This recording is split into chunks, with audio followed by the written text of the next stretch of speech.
very cognizant of what it is that fuels me. And so every week I have this is sound nerdy, but I have a planner. And so every week I outline what will contribute to the wholeness of Kim. And so what contributes to my spiritual health, my physical health, my emotional health. And every week I try to make sure that I do a couple of those things. And so it's just really being aware of who I am, where I am, and what helps me thrive.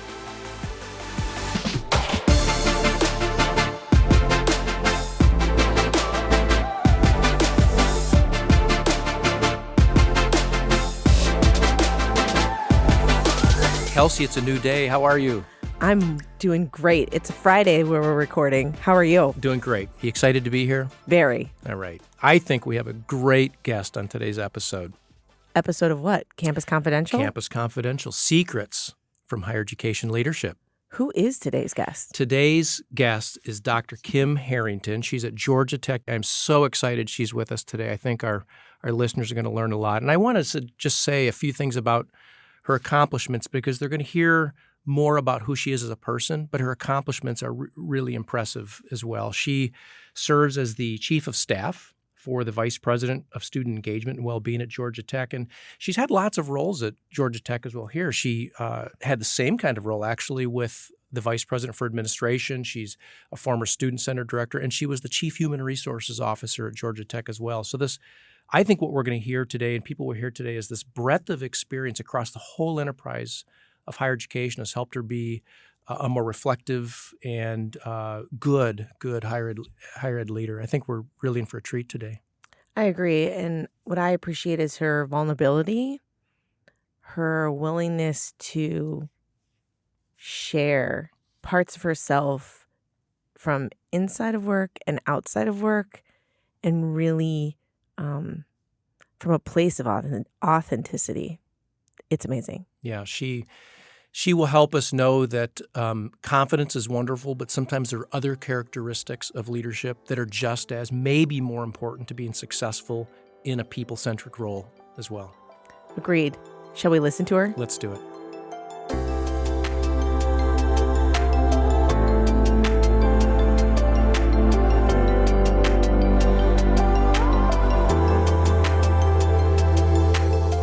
You know, Kim, we love to ask people on this podcast this question in two ways. The first way is, how do you describe your job to your rideshare driver? You're off to the airport in a Lyft. How do you describe your job to a Lyft driver? So what I do is I have the awesome privilege to provide support to our Vice President for Student Engagement and Wellbeing as her Chief of Staff. And so what that means is there's projects that I coordinate, there's advice that I provide, there's insight. So really it's providing advice, counsel, and support for the Vice President of Student Engagement and Wellbeing at Georgia Tech. Yeah, nice. So project management, staff support, whatever that looks like. So you've had this really interesting, maybe unusual, but certainly interesting career arc, student center director, later Chief Human Resource Officer for Georgia Tech, then I think, right, Chief of Staff for the VP for Administration, and now Chief of Staff for the VP for Student Engagement. And I wonder if you can just tell us a little bit about that career arc. How did that evolve for you, and why such a varied career over the years? So, Loren, it's been fascinating, and I've been privileged, honestly. I started this as a hall director, right? So I was a hall director very early on, worked in college admissions, so really there, got to understand the business of higher education, was in an assistant dean of students role at SUNY Fredonia, so loved that, and then discovered my real passion, which is in college unions. So my first union job was at the University at Buffalo, then moved to Georgia State University and the Student Center there, and then Georgia Tech and the Student Center. And so I've had a number of experiences before finding the student union. And then at the student union, that's where I think Georgia Tech provided me with tremendous opportunity to do lots of things, from facility management, construction projects.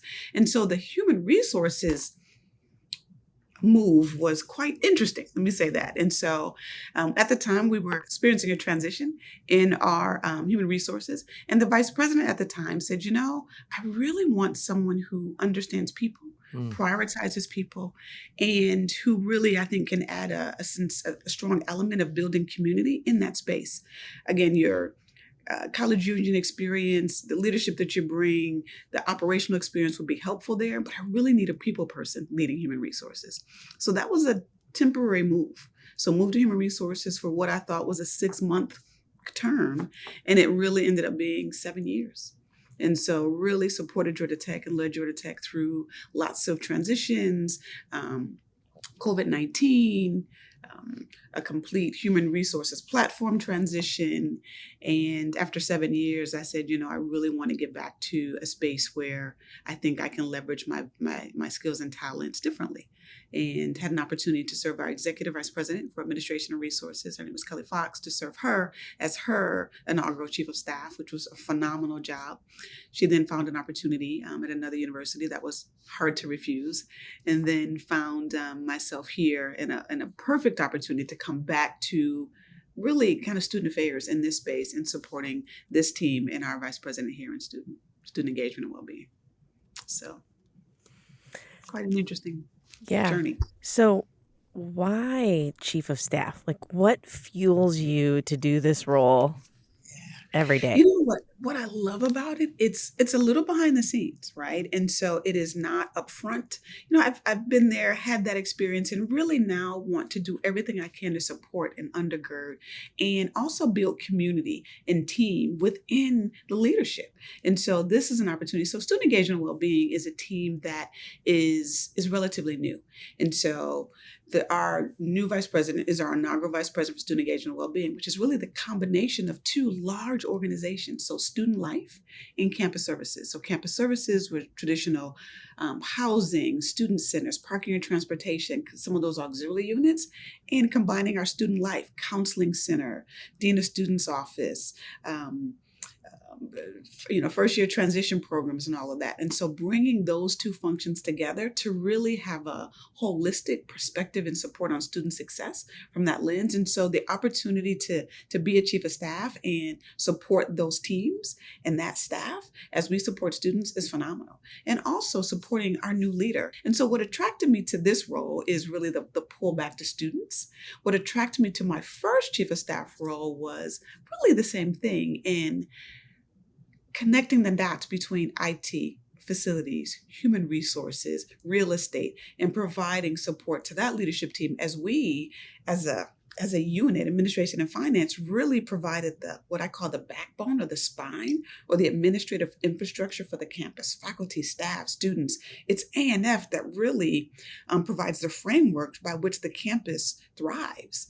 And so the opportunity to kind of be behind the scenes and weaving and supporting and building, all goes back to building community and looking at our systems and finding ways to make sure that we were optimizing what we delivered, and at the same time supporting that leader, right? Because leadership is often lonely. And so being that confidant, being that right hand, being that voice, being those set of ears to provide that insight or just be a sounding board behind the scenes is really critical. Leadership is lonely. And so having that trust of that leader to know that my job is to help ensure your success. That's my whole job, is to help you be successful and help bring to fruition your vision and what you'd like to achieve.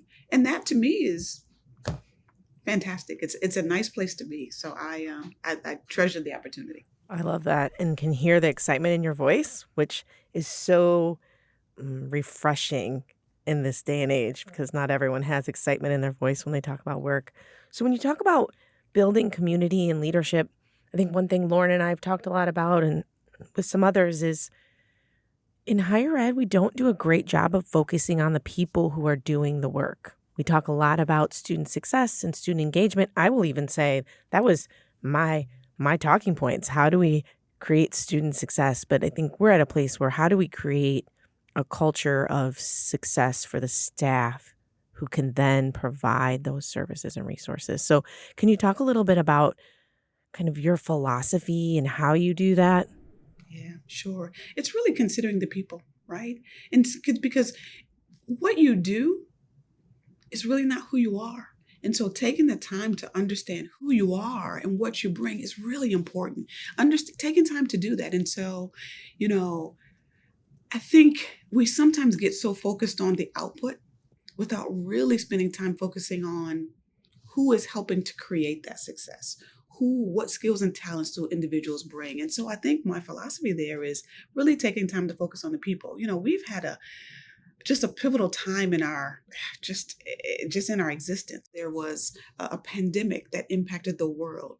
There was uprising based on racial inequity in poor treatment. And so there was a point, again, when I was CHRO with my team, because again, my team in HR, our job was to support the campus.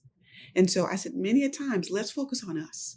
And so the time is figuring out what is it that you need to be successful. Because what I would always say is you're navigating everything that everyone else is going through at the same time as everyone else, but you're providing support for that. And so one thing I think is important is for us to, as leaders and managers, is to really take the time to listen, to engage, to pause. The work is important, but the work cannot be done without spending time with the individuals, understanding what they're managing while they're trying to support Georgia Tech or wherever they work. And so understanding who they are, what they bring, their skills, their talents, their challenges, and helping those meet those challenges. So it's just taking the time to get to know the people, which is easier said than done. So how do you take care of Kim? That's a great question. I've gotten better at that. I'll tell you honestly. And if I can be very transparent with you, my transition is an element of that. I think when I was in the human resources role, I found myself caring for others in ways that I wasn't caring for myself. And so this decision was an intentional effort for me to provide some self-care to me. And so this career change was a significant element of my journey for self-care. And so what I do is I spend time with friends, right? I prioritize that. I spend time with family. I read. And so I'm very cognizant of what it is that fuels me. And so every week I have this is sound nerdy, but I have a planner. And so every week I outline what will contribute to the wholeness of Kim. And so what contributes to my spiritual health, my physical health, my emotional health. And every week I try to make sure that I do a couple of those things. I am trying to eat differently and eat whole food. And so it's just really being aware of who I am, where I am, and what helps me thrive. When you have colleagues or friends or staff who just seem sort of stuck, and you can begin to recognize, well, let me actually ask it this way. How do you help them know what to recognize? And what do you advise them about recognition so that they can get unstuck and make the kind of change that you made for yourself? Yeah.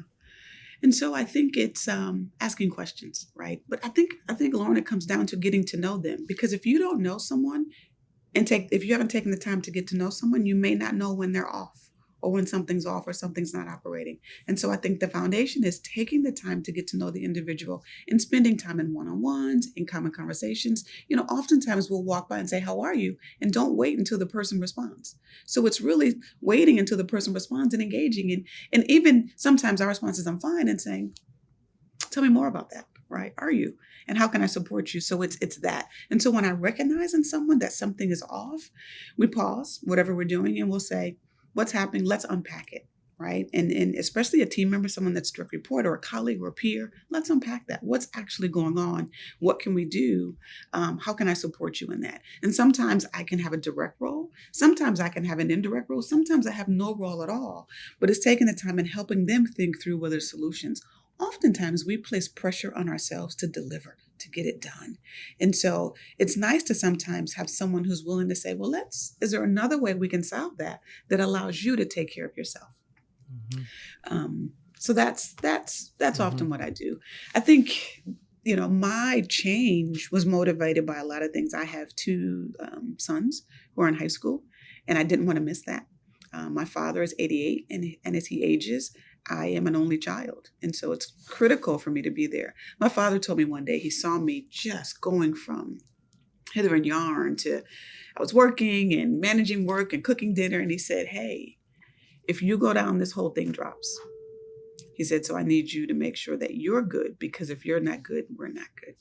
That stopped me in my tracks. Wonderful. That's a lot. And what a dad. Yeah. Yeah. He's pretty cool. Yeah, that's awesome. So let's back it up for a minute. Yeah. What was Kim like in college? Kelsey. I went to a small liberal arts undergrad in SUNY Fredonia. I was a nerd, a quiet nerd. So I was pretty shy, very introverted. I remain an introvert now, but very shy. And I think always passionate about supporting people. I was a connector in high school, and I continued that connector piece as an undergrad. And so I was an RA. I had lots of different friends, but again, I was a quiet one. I wasn't a partier. I was kind of, I was a nerd. And I embraced that now. I didn't quite then, but really discovered residence life as a space for me to be at. My major was biology initially because I wanted to be a veterinarian. Discovered an allergy to cats and dogs. Decided I would not. Occupational challenge. Hazard. Yeah. Hazard. I'm going to change my my major to psychology, maintain a biological science interest. So continued, my physiology and zoology just because I liked it, but pursued a degree in psychology and really fell in love with higher education. And so I was, the not popular student who knew a lot of people, if that makes sense. I was kind of behind the scenes, became involved in our Black student organizations and student government, and really loved my undergraduate college experience. Loved it. I feel like you were a chief of staff as an undergrad student. Maybe I was chief of staff. And I'll tell you this, I know this is being recorded, but I don't know if I can say this. Loren, I don't know that you know this. When I was an RA, another RA said, hey, Kim, I'd like to run for homecoming king. And you had to run on a ticket. And I said, okay, Michael, sure, I'll support you in that. I have no interest in that. That's too public for me. But okay, I'll support you. If you need just to put my name on a ticket, that's fine. We'll do that. And so we ran to be homecoming king and queen at the time was the name. And I won. And it was incredibly shocking because, again, who's this nerd? Again, predominantly white, small liberal arts in rural New York. And I won. I was the first Black homecoming queen at the university. So interesting. Wow. And so that, I That's think, beautiful. Received the attention of then the vice president for student affairs and the dean of students. And they're like, this quiet RA who we really is all of a sudden like homecoming queen. And so at that point, I began to get to know kind of the leadership of our campus, and began partnering with them on supporting the Black experience and Black student experience and things like that. And I think, honestly, that was what exposed me to a career in higher education. Kim, you've had this. You mentioned being introverted. You talked about in your role now really like more of the behind the scenes after very public roles. You've had this interesting career where you've had very public roles, and yet this self-awareness about being more introverted, perhaps, and enjoying maybe even the behind the scenes. What do you say to people that say, "Well, I couldn't do that. I'm more introverted," or make assumptions about what it means to be in public roles, that you must be extroverted? I mean, how have you straddled that, and what do you say to folks who wonder that? Yeah, and I think, Loren, I think there's a misconception about what being introverted truly is. And so I often go back to the true definition of introversion. It's where I get my energy, right? Mm-hmm. And so because that what it energizes me and fills my cup is time, quiet time, reading time with a small group of friends. But that is where my fuel comes from. But that fuel, because it comes from that, doesn't prohibit me from occasionally even this, right? This is a little more extroverted type experience, but I enjoy that because I enjoy people. And so I'm actually talking with someone on campus now who's a little more introverted. And I said, and that's fine because that's your source of energy. That's what drives you. But that doesn't prohibit you from pursuing an opportunity where there's greater exposure, where there's more engagement with people. And so I think just helping them understand that and really encouraging them and finding out, well, what is it that you'd like to do, that you think this introversion may be a bit of a maybe prohibiting you. Let's unpack that a little bit and see if we can kind of step out and do that. And so I encourage people to really just take risks, take the chance. There are a lot of people who are introverts who really have some public facing roles, and that's just a part of who they are. Yeah, and I think it comes back to your point around getting to know the person and the whole person, because I think sometimes it's easy to judge a book by its cover, if you will, for some folks, and see people in leadership roles or certain types of roles and make assumptions about who they are or how they got there, Right. right? Right. And so I love it when people talk more about what fuels them and gives them energy, because not everyone sees that. Mm-hmm. So a question, what do you think some leaders need to hear, but people are afraid to tell them? I think a couple of things. I think sometimes leaders don't listen as well as they could. I think they believe they listen and they believe they hear, but I don't know that they do. Because sometimes I think in leadership, you believe that you have the right answer and that you, as a leader, you're supposed to know the answer and provide that. And I think really taking the time to say, I hadn't considered that, or really allowing your team the space to be honest and open with you and know that there will be no retaliatory reaction to that. So creating a safe space for your team to support you and share their thoughts and input is really, I think, rare. So listening is one. I think being open to blind spots, being able to have someone on your team that says, what am I missing here? Having the confidence. One thing I think is really important in leadership is allowing your team to poke holes in things, right? Just kind of say, what's missing? What don't I see here? I think sometimes leaders, and being self-aware, know what you bring, but also know where you maybe aren't strong, and having the confidence and the self-esteem to bring someone on board that complements you, right? That brings something to the table that maybe you don't have, and that's okay. It's important to hire people that are smarter, stronger in certain dimensions, and that balance that out. And I think sometimes as leaders, there's a fear of that I think later in life I realized that is a strength. Yeah. Is there a moment, look, we all have blind spots. They're happening all around us all the time, right? Mm-hmm. Is there a moment that you had a blind spot come to awareness and it changed the way in which you show up or think or believe, that you'd like to share? Can I say I have blind spots all the time? That's right. I think, well, I'll tell you a space, stepping over to human resources, right? So on one day, I was the director of the student center. The next week, I was leading human resources at Georgia Tech, which is significant. Georgia Tech is an international presence. We have Georgia Tech Shenzhen, Georgia Tech Europe. I mean, and so understanding that one, the content knowledge I didn't have. I then needed to rely on my team of experts to help us do what we need to do to provide that human resource support to the Institute. And so I think that humility was regal at that point. And I think in even a more realistic situation, in the student center, right? So we'll go back to that. I think even programming, right? Understanding the challenges with programming and trying to program in Midtown Atlanta.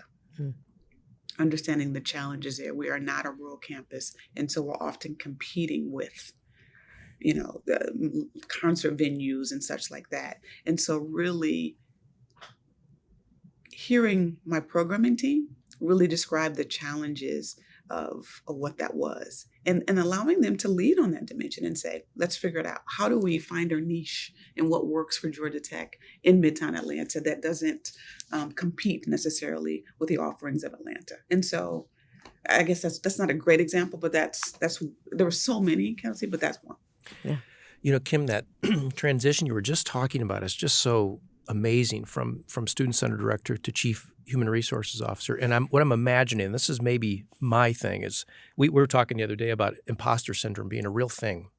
What do you do when you find yourself in a role where you at least you feel like, even if you know more than you think, you feel like, I don't know enough to do this well? And let me not project that on you, but at least ask for the advice. Like, what do you do? What advice do you have for people when you feel like you're in that place and all of a sudden you have this responsibility to initiate and you're not sure if you know enough? Loren, that was real. I mean, that was significant. There were a number of people who helped support that, right? Because they're saying, who are you to be able to do that? So I think in that situation, I had to take stock of what I did bring, but also know what I didn't. Right. And so being aware of, okay, I was identified to serve in this capacity. Why? And so I needed to lean into that, to what is it that I bring solidly that I know? Where are the areas where really, and honestly, I don't? And so how do I leverage the team around me, the resources, become a part of a larger community to help me drive success on these dimensions? And so I think it comes back to that self-awareness and knowing that I was placed in that role for a purpose, and really respecting my boss enough to say, okay, I don't know everything, right? But let's figure this out together. So I think it's just that self-awareness, acknowledging that you are here for a reason. There's some intention there. I believe that everything happens for a reason. I believe that everything happens for a reason. I can't deny that. So I think that allows me to ground myself in, okay, what's the reason I'm here? What do I bring? What are the lessons that I need to learn? What value can I add? And who can I leverage to help me be successful in this space? Yeah, that's great. The little speech I have to give myself sometimes is, I'm enough. Yeah. I'm enough. Yeah, I'm enough. Same thing. Loren, I'll tell you, the first time someone told me that was while I was in HR, because there were many days I didn't feel like I was enough. Mm-hmm. And so, Kelsey, you asked a question. I talked about my core group of friends, my introversion. I had a friend tell me one day, you're enough. And it startled me. And I was like, wow. And she said, no, really, you're enough. Mm-hmm. And I believed her. And there are times that she has to, remind me, or my friends have to remind me that, and that's what gets me through. I get this email every day called Nice News. It's all stories that are positive generally, because there's so much negative out there. So this is my daily little mental feed for something good. Here's a quote. They run a quote every day. Here's a quote that came the other day by Douglas Adams. I rarely end up where I was intending to go, but often I end up somewhere I needed to be. I've held on to that. That's really good. That's really good. Mm-hmm. That's good. Yeah. That's good. Loren knows that I have a strong spiritual foundation. And so when I turned 50, I went and added a tattoo to my collection. And so I have a tattoo on my wrist that says, be still. And it's a scripture, be still and know, right? And so there are times that I'm going through and I'll just take a look at my wrist. In the middle of chaos, it centers me to know that everything will be okay. Mm-hmm. Good to have that touchstone or the thing you turn to or the person you call or the thing that you read when you need it, when everything else is out of control. Yeah, that's really, really, that's great advice for everybody to have that thing, whatever it is. I think have that thing, whatever that thing is. Have that thing, use that thing. That's important. Because we all go through periods where there's some uncertainty into, are we enough? Can we do it? I'm overwhelmed. This can't be right. I'm an imposter. What if they find out that I'm really not able to do this? And so it's something we all go through. Thank you so much for sharing that. I feel like that was what was in my head, is what keeps you grounded was one of my questions. The other question that I have is, your friend said you were enough. Who in higher ed has anyone said you're enough to you? Many people.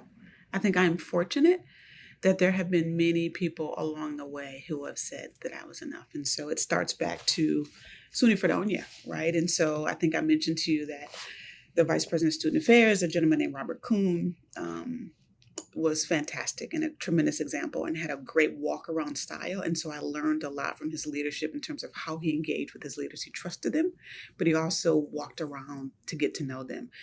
Michael Dimitri, who was the next vice president of student affairs, Mike Dimitri,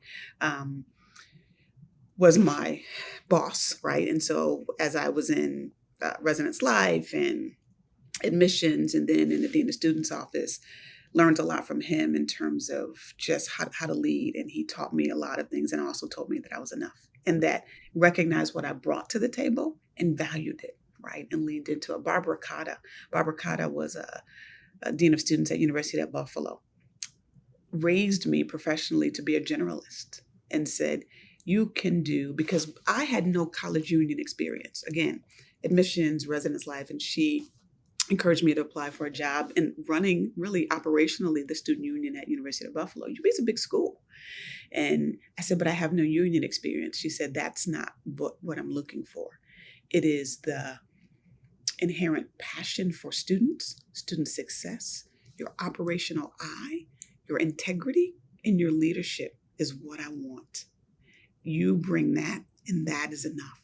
And so all of that. And I think that gave me the confidence to apply for jobs in Atlanta, to move to Atlanta to do that. And so I think along the way, I've had tremendous leaders who said, yeah, you're enough. Even, Loren, I know you know Rich Steele, because I envisioned that I would remain at Georgia Tech for maybe a few years. But regularly, Rich would say, here's something else. And so in addition to running this, hey, let's expand this building and grow the student center. You can do that. You're enough. Oh, there's a special events. There's a building that is being gifted to the Institute. Let me show you. I want you to conduct a historic renovation on it and turn it into a beautiful special events venue. You can do that. And so I felt like every point, even, my former boss saying, go spend some time in HR. Those are the messages of you're enough. I feel like the other thing that you're reminding us of is also the power of saying yes. So each of those things which you didn't have experience with, maybe didn't know if you could do, others knew you could do, you had enough confidence and commitment to the relationship to believe that it's possible and to say yes, which then opened up another thing for you. And that's a really, really powerful lesson, I think, for all of us as well. I think that's right. Loren, I think, what I had is necessarily the responsibility and the commitment to work hard. I wouldn't say I had the confidence, honestly. I think I had the drive and the work ethic to do everything I could. But in any of those, I don't know that on the outset that I said, I can do that. I just said, I'll give it my all. I would love to repeat that, where I heard you say, you're not sure you had the confidence, but what you did have was the drive. Yes. To do it. That's exactly right. Because you just showed up. Yeah, I just showed up. I showed up and, my father worked in a steel mill for 42 years. And so what I learned was work ethic. Both of my parents dropped out of high school to work, right? And so what they both gave me was a work ethic and a drive. They both went back and completed GEDs, but it was, for me, I saw them work hard. And so I said, I've not seen that before in terms of converting what this building into a special event venue. I've not done it, but let's do it.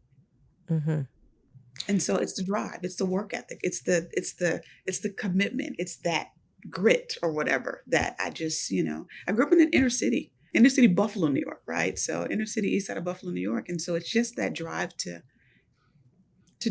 add value and to do the best that I can with whatever I attempt.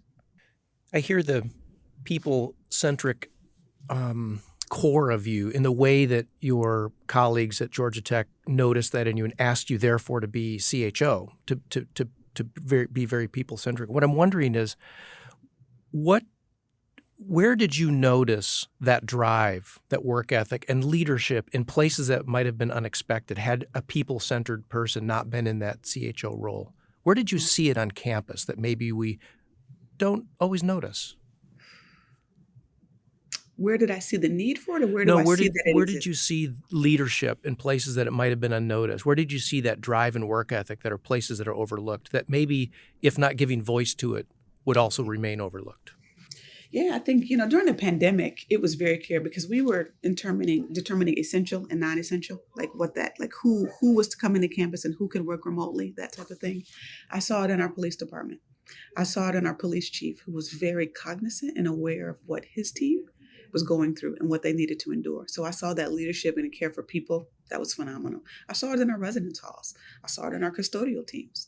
I saw it in those leaders who were focused on the health and well-being and safety of their teams, but also helping their teams understand their role in helping Georgia Tech continue. Because I think for some it was like, well, everyone's home. Well, why can't we be? And so I think it was helping them connect to the purpose of their roles and how the criticality of what they did in terms of maintaining a safe environment for the campus. So I saw lots of leaders really stepping up, which was fantastic, in recognizing and supporting their team and advocating for their teams and pushing back and saying, well, is there another way we could do this? Right?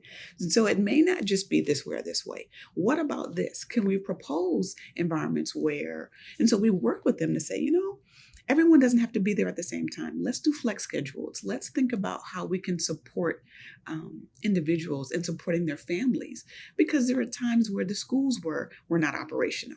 And so how do you work with a parent who has 2 or 3 small children where they're being educated at home, but the parent needs to come into work? And so really I saw some leaders really leaning into creative ways to support their people, and at the core of the people, not just the work, which was phenomenal.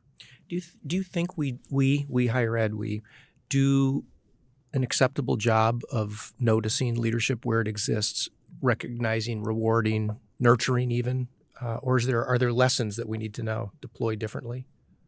I think sometimes, I think, Loren, on a campus,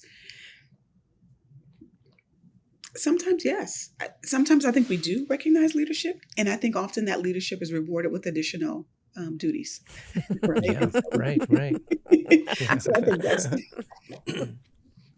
so I think that happens sometimes where we see something that's operating effectively and efficiently and operating well. We will gift those individuals with additional responsibilities. I think sometimes there are the spaces where it may go unnoticed. However, I think when you're in a situation where maybe your next level leader may not recognize what you're adding, the team does. Right. And so that is manifested in ways of retention and happiness and team culture. And so I think there are spots on campus where there may not be broad recognition, but there are pockets of teams that are effective, that are thriving based on the leadership strength and acumen of their local leadership. Yeah, it makes me think I want to tap into younger you. So post-college, Yeah. early career, Yeah. are there lessons or a moment or something that a story you can share with us where you're like, that might not have been the best thing I could have done, but Because how much time do you have? we got time. We're not going Yeah, anywhere. I was Let telling me tell you Kelsey I one. need to apologize to everybody in the first 5 years of my career because I was so bad at it, I was arrogant. And so I think fresh out of grad school, I thought I knew it. I thought, yes. And so I was surrounded by a group of, younger professionals, and we thought collectively that we had all of the answers. We knew exactly what was working, what wasn't, and that if they just listened to us, the world will be a much better place. Because after all, I was fresh out of undergrad, finished my master's degree. I was ready. I was armed with information. I could quote theory. Bring it on. Yeah. So one specific example, one of our leader, our boss, our director at the time took her leadership team. And so we were responsible for student organizations, the building, orientation, Greek affairs. So that was our core group. Went on a retreat and really was a planning session to talk about how can we as, collectively work as a team and what were our goals. we went to a very nice place, Niagara on the Lake, and began to share with the boss everything that she did wrong.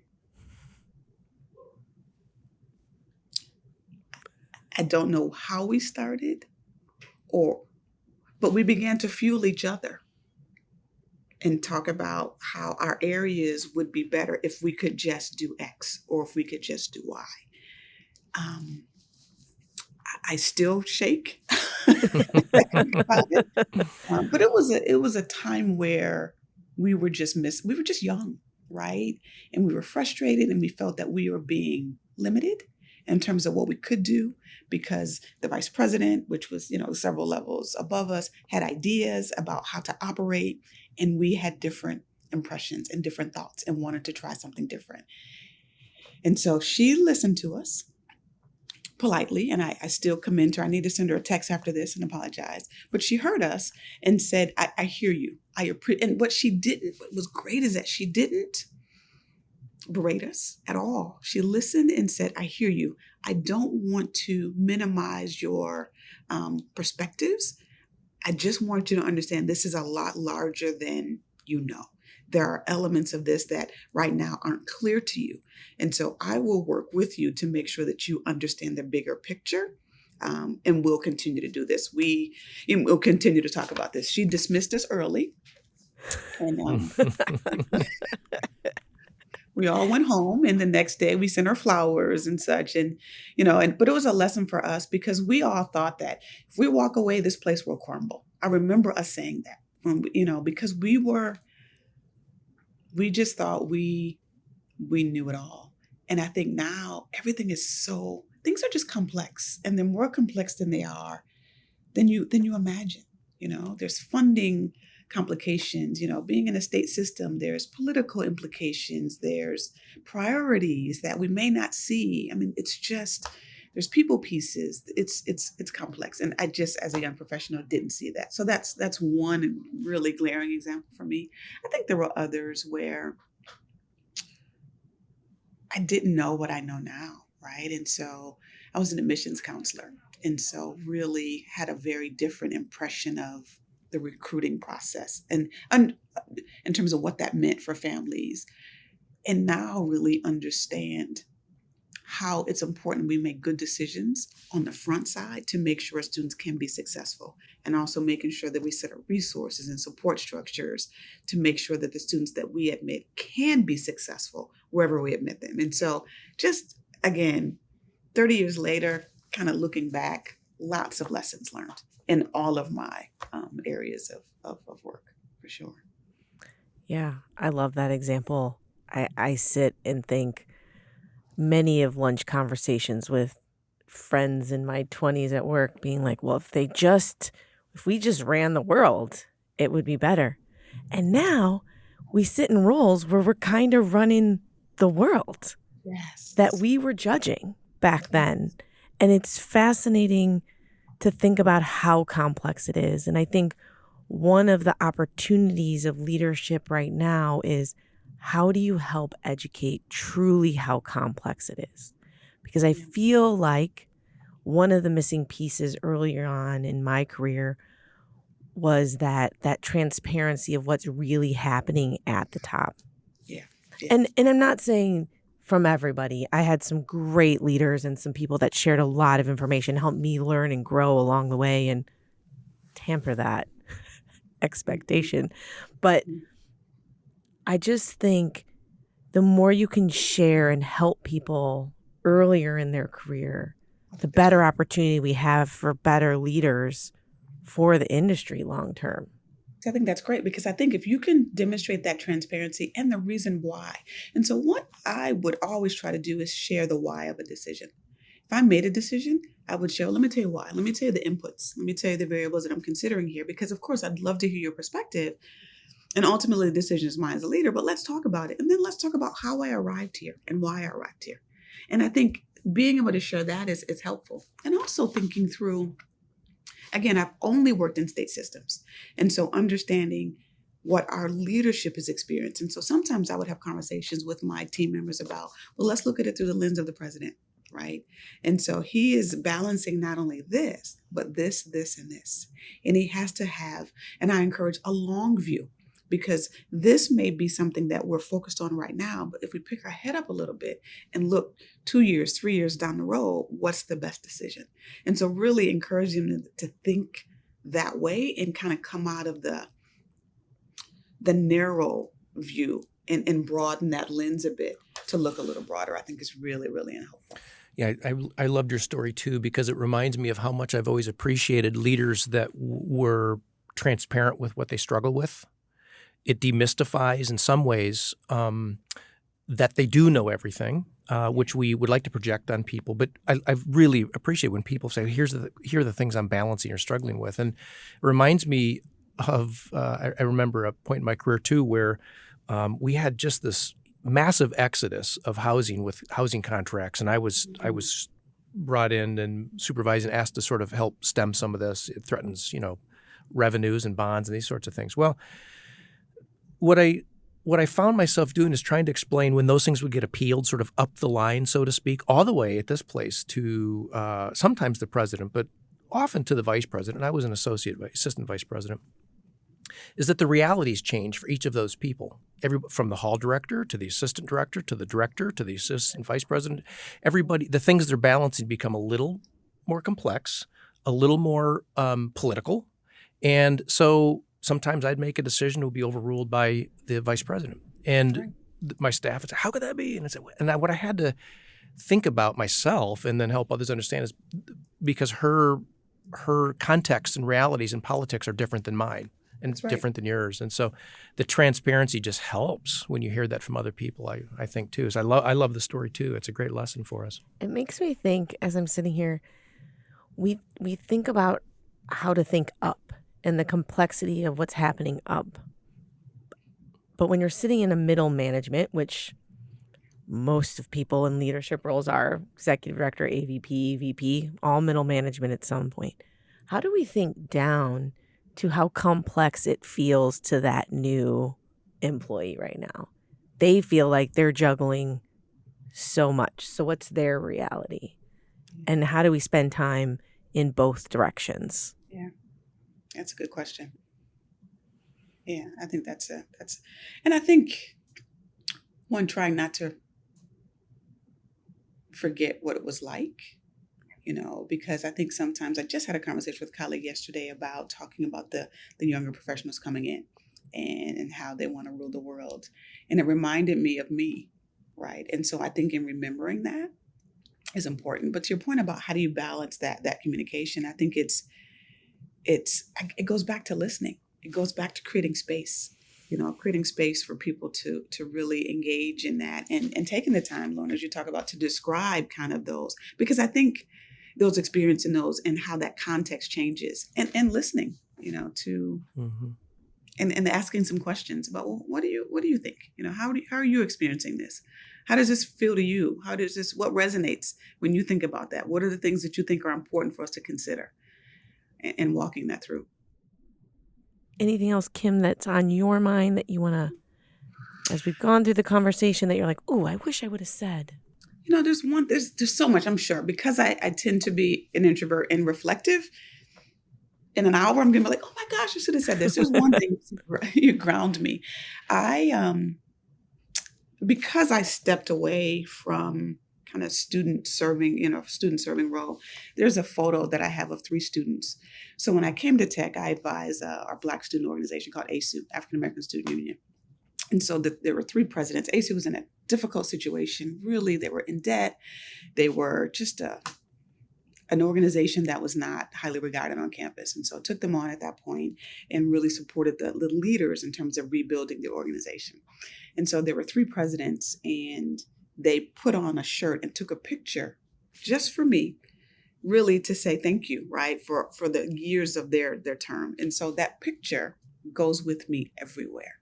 And so through HR, when we were working at home during the pandemic, and my new office here, that picture grounds me and helps me understand that even if I'm not in a forward-facing student role, my job is to enhance the student experience. Personally, for those students, to help them be the best that they can, right? Help them achieve their goals. Again, it goes back to the chief of staff. Help them do whatever it is that they want to achieve, and also support the students writ large. So that's something that grounds me. And it's what's funny about that is this picture is in my office right now, and I had dinner with these 3 students. They're now 39. But I had dinner with these Amazing how 3 that students. happens. Yeah. Oh yeah, yeah, isn't that? Yeah. I had, dinner with these 3 students just for the holidays, and it grounds me, And I told them that because they were like, "This us," and I said, "It is you," and thank you, because throughout my career at Georgia Tech, it has helped me remain focused on what's important. Well, what you have helped us remember, Kim, is that leadership is about people. It happens in really public ways and sometimes not so public ways, and it's always imbued with integrity and gift, and you are those things. So thank you for your time with us and all you do for students there and in higher education more generally. Thank you very much. Thank you for this opportunity. This has been great. I hope I didn't ramble too much. Oh, no. No, This is thank you wonderful. for your willingness to share and be authentic and vulnerable in this conversation. Yeah. Greatly appreciate it.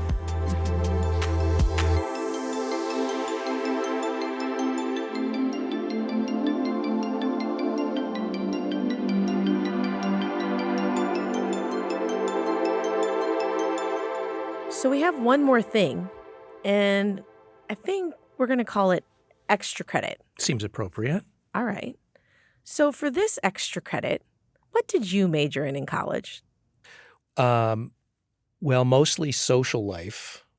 Same. Yes, same. I did go to class and I did graduate. I had a double major, one in communication, public relations, advertising as my emphasis, and the other was in Spanish. Oh.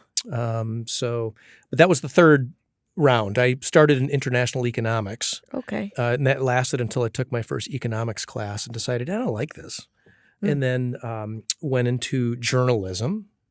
And then we got Burroughs word processors.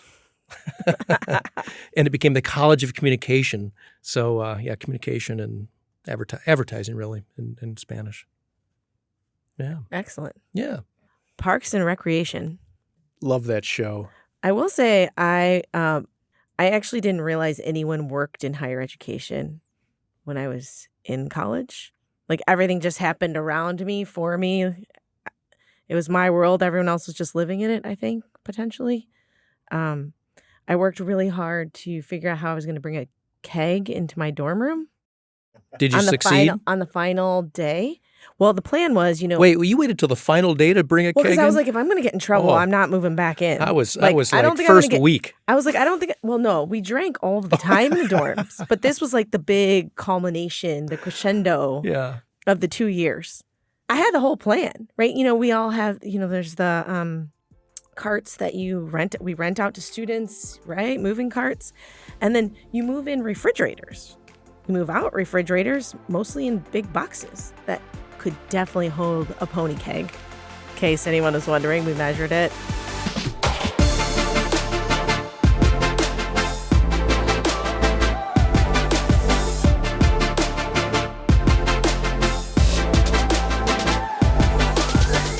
Campus Confidential is presented by Compass Group, produced by Corey Inscoe and Jen Fisher, with your hosts, Kelsey Harmon Finn and Loren Rullman.